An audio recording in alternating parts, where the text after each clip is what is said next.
Although it doesn't seem like it so far, with a Linux terminal, you can be really efficient and you can do things. Many occasions you can do things much faster with a terminal than you would be able to do with a graphical interface.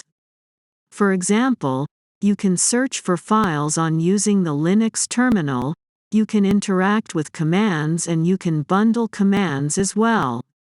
For example, we can say print wd list files output some file contents with the cat command. So you can bundle commands and press enter and you'll see it runs every command one by one. So Linux, with the command line, sometimes you can be much more efficient than you would be able to do the graphical interface, right? Because in the graphical interface, if you want to do the same, first you have to open your File Explorer and it shows you the current directory. But then you have to browse to the etc. directory and then double-click on the file etc. issue. So using the command line, it just took us like less than a second. So with the command line, sometimes you can be much more efficient. But with any Linux command, you have to build muscle memory, because one thing is to look up the commands all the time, but that is very inconvenient. If you know the commands by head or by heart, you can type them very fast and become much more efficient browsing your computer. One thing to keep in mind is that any Linux commands you learn will also learn on the Mac computer. So then if you open a terminal in the Mac, those commands will 99% of the time work as well. You can find files using the Linux system as well. You don't need to use this directory all the time and list files, you can find files. So to find files, there is the command find. Find command is really fantastic in the sense that you can use it rather simply or complex depending on what you want to do. So let's say we want to look for some files, let's say a password file, then we can type find, then the name, so -name, and then the file we want to search for example password.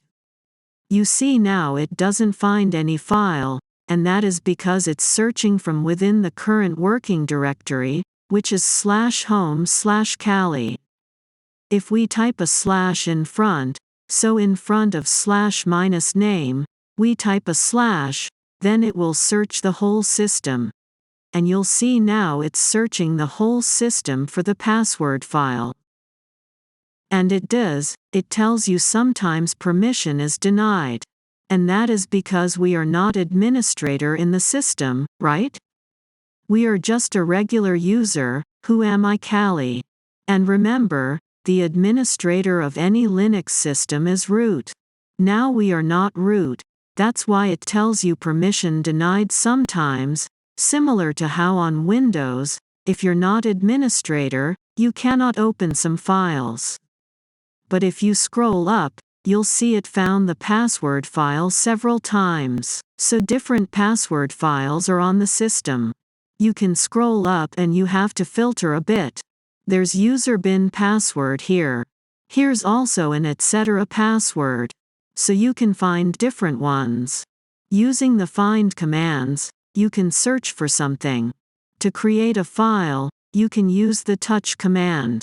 So let's say we enter the desktop directory, we create a file with the touch command. Let's say notes.txt, then we change the directory to 1up, cd /. Now let's search for that file. So find, -name, notes.txt, and you'll see it tells you the directory. So in this case, the desktop notes.txt, you'll see it says /, so it's referring to from the current working directory.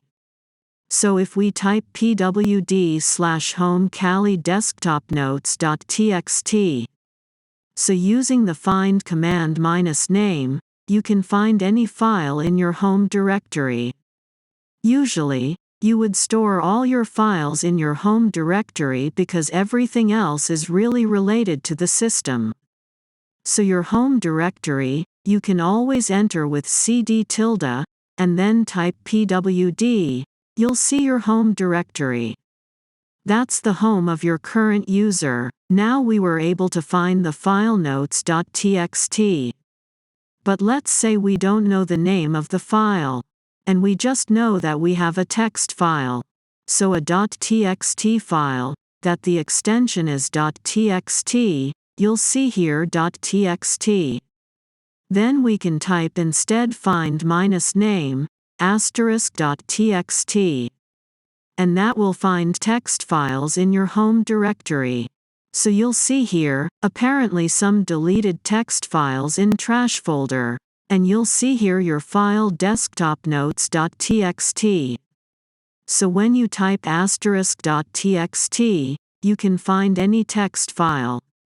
Of course, you might be looking for something else, like maybe an MP3 file, so you would search any MP3 file, or any ISO file, or any document file, or any PDF file, right? So that's how it works with the asterisk. That will tell you every file on your system of that specific type. So that's it. Thank you guys. See you in the next video.